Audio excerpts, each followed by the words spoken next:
Get out of your own way, overcoming self-defeating behavior, practical lessons for conquering procrastination, fear, envy, neediness, guilt, and more. Being envious of others, being envious of others. Achilles says this, and I quote, "It is in the character of very few men to honor without envy a friend who has prospered. It is in the character of very few men to honor without envy a friend who has prospered." Oh, wow. In Stephen Crane's classic novel, the main character envies the red badge of courage on wounded soldiers. Obviously, it is self-destructive to wish your body were torn up like those of men dying on a battlefield. But it can also be self-defeating to envy others their success, status, luck, good looks, or any other attribute. For one thing, envy makes you feel ashamed. Most of us like to think we can wish others well when they have something we would like to have ourselves.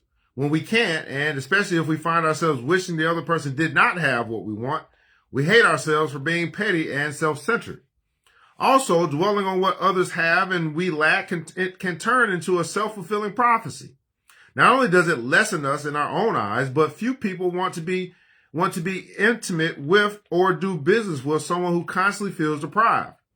Finally, envy turns good enough into not enough. It makes you feel the pain of deprivation, even when you're not actually deprived. And that sense of misfortune can reach such proportions that it becomes impossible to feel contentment, satisfaction, or gratitude, all of which are necessary ingredients for happiness. A life deprived of those qualities is desolate indeed.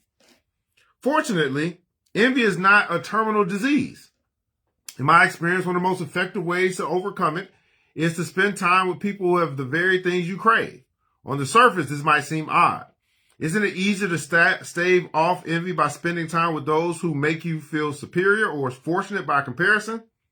Yes, but it is also a temporary balm, whereas the other approach has curative power on two levels. First, by associating with those you envy, you come to see the whole of their lives, not just the parts you covet.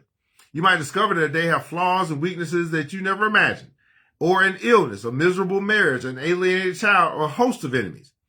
You might find that along with the favors fate has handed them, they have had to endure challenges and hardships beyond anything you have experienced. You might even find that they envy you. I witnessed a compelling example of this in a therapy group consisting of 5 women. One, Linda, was rich and beautiful. Although they tried to conceal it, the others envied her immensely, and it made her uncomfortable. One day, one of the women gushed over Linda's hairdo. "Here, it's yours," said Linda, and she whipped off her wig and tossed it to her shocked admirer. She had lost all her hair as a side effect of chemotherapy. In an instant, the woman who wished that they had what Linda had realized that Linda wished she did not have it. The Talmud says this, and I quote, "Who is rich? He who rejoices in his portion." Who is rich? He who rejoices in his portion.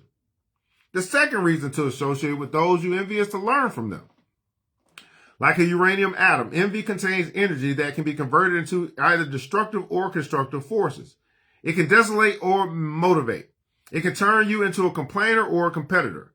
Envy creates a gap within you. If you wallow in that gap, you will fall further back. But if you fill the gap with constructive action, envy can drive you forward.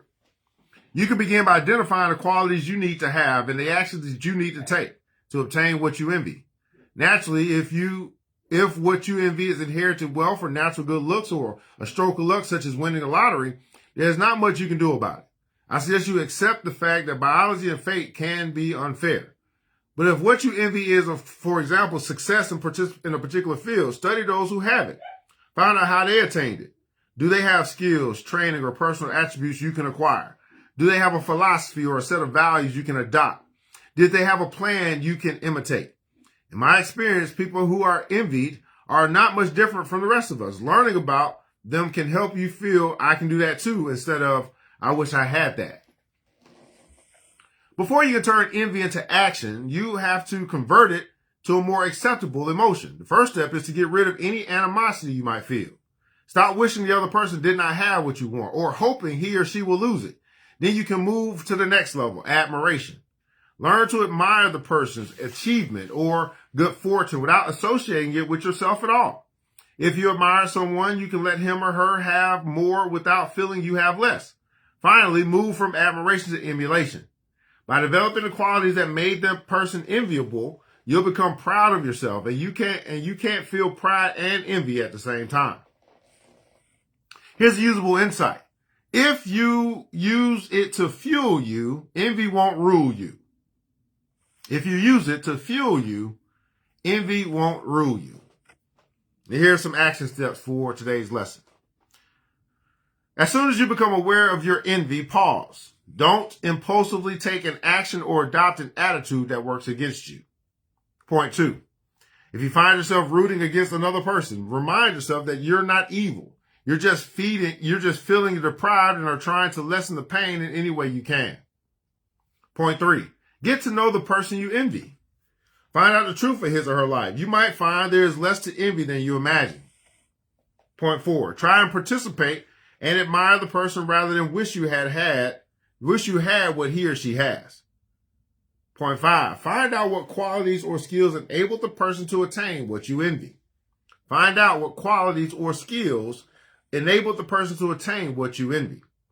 And point 6. Figure out how you can emulate those qualities and skills and take constructive actions towards making them your own. So get out of your own way, guys. Being envious of others. We tackle that here today. Here on this book for overcoming self-defeating behavior. Practical lessons for conquering procrastination, fear, envy, neediness, guilt, and more by authors Mark Goulston, MD, and Philip Goldberg.